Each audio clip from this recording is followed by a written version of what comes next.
it's Chrissy to you. I found an interesting video and wanted you to take a peek at it and then we can talk about it. Check it out. So I'm always going to be a fan of Shira 7, but I'm kind of waiting for people to see a little bit more. Because feminism has come a long ways and we're exposing all of the games that the patriarchy has played on us. And for centuries, women literally had no other choice than to live with a man. So you better manipulate back for your own survival. You better smile when you're not happy inside. You better fluff his ego so that you can get resources. The idea of people dating and marrying for resources is wild to me. Marriage is teamwork and building together. But if you put someone in a position to be your father in a marriage, more than likely you're going to be sunned, meaning humbled and controlled to some extent. Now, Shira is good at this game, fluffing their ego, remaining pleasant, and staying unbothered. But you still have to put up with a man disrespecting you straight to your face and living with them on top of that for years. For what? Money? I also don't understand how in these modern times with so many advantages for women, we would choose to live like damsels in distress, preferring to tolerate abuse, control, or maybe the aesthetic of a relationship over self-respect, peace of mind, and getting our own money. You couldn't pay me all the money in the world to live with a disrespectful man. A man that I cannot talk back to and say that's disrespectful and uncalled for. When you marry a man who is older than you, who is a provider, you put him in a higher power position than you got a problem. Now, I recently just saw a video of Shira 7. She was on live and she posted it as a video and she's talking, and in the background, James is talking. Now, I couldn't stitch the video, otherwise I'd show you it. But he's talking about, he sounds like he's getting a little red-pilled. He's saying, yeah, I have a man who provides for his wife and she feels like she can do absolutely nothing. And Shira 7 says, does she look good? Men don't want to admit to themselves that all they care about is a woman's appearance. Even if it takes them years to kind of figure it out, they'll still never admit it to themselves. That they're only with somebody for their physical attractiveness and how pleasant and agreeable they are, which Shira 7 is. And Shira 7 is helping other women who are stuck in a bad situation how to manipulate their men to keep the waters calm, to get money and resources when we're being paid less than men out here. But times are changing and we can make our own money. And it's just not worth it anymore. It's never worth it to be able to hold your tongue and to allow yourself to be disrespected. No amount of money is worth that. I appreciate Shira 7 for exposing the game, because she did. She gave us the blunt truth. But when you can't talk back and you have to put up with disrespect, because she did. She just has to laugh it off. Do you want to laugh off people who are just being blatantly disrespectful to you right in front of your face? And no, you don't need to get emotionally upset about it, but I don't want anything to do with those kinds of people.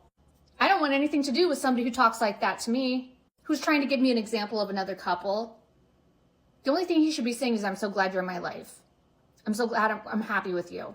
I respect you. She gave him 2 children. It's never going to be enough. They're always going to say that you don't do anything as a wife. If you have that ring, that marital contract, his money is your money. But they never, ever will make you feel that way. It's always their money.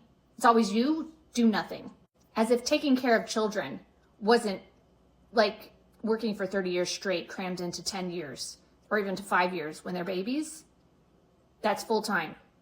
So if you want to live with a man and you're going to get married, some women say, yeah, a man said, I don't do anything. She took the kids and checked his ass and he straightened up. If you can't check your man's ass because you don't have your own money or a way to survive on your own, that's not a good situation to be in. Now, if you're going to play and manipulate a man to get money and resources, that's one thing. I think it's a waste of time. Some women spend decades inside character mode just so they don't have to work. They censor their opinions, innovative ideas, skillfulness, and even their God-given purpose to keep a man appeased. But an appeased man is only respectful and easygoing as long as you are his supporting actors.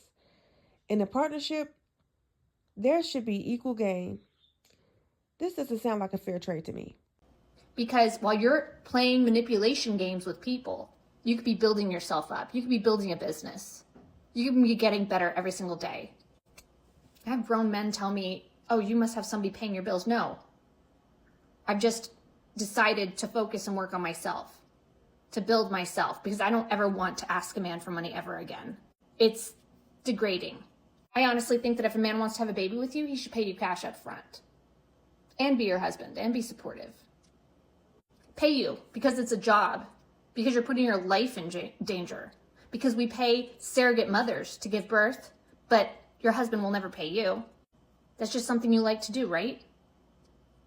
I could go on forever, but if you want to live your life with a man so that one day he can be grumbling in the background while you're on live, and she said, I'm on live right now, and he said, I don't care, I'm going to say it anyways. Talk about disrespect. I'm not playing manipulation games with men. Either the respect is there or it's not. And if it's not there, I'm leaving. How much do you need a man for survival? Because right now you don't. Work on yourself and get your own money. Always have your own money.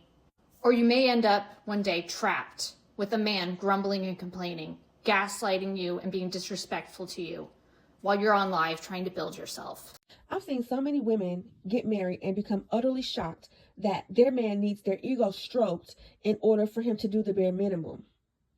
And even disillusioned after having children by the fact that the expectations for managing the children and the home and their careers and even their relationship with their man is disproportionate to that man's responsibilities. Listen, we're all individuals, and though it's nice to have somebody, we must remember that we don't need anyone in particular to thrive, have peace of mind, and have a good life. But to those of you who happen to find someone who's willing to grow and build with both of you being mature emotionally, becoming financially secure, and sharing the workload to progress, I salute you. Have you ever been with someone that you had to low-key manipulate to get your needs met? Have you ever been with someone who you couldn't be yourself around? How did you handle it? Let me know in the comments. Until next time, I'll be seeing you. Bye.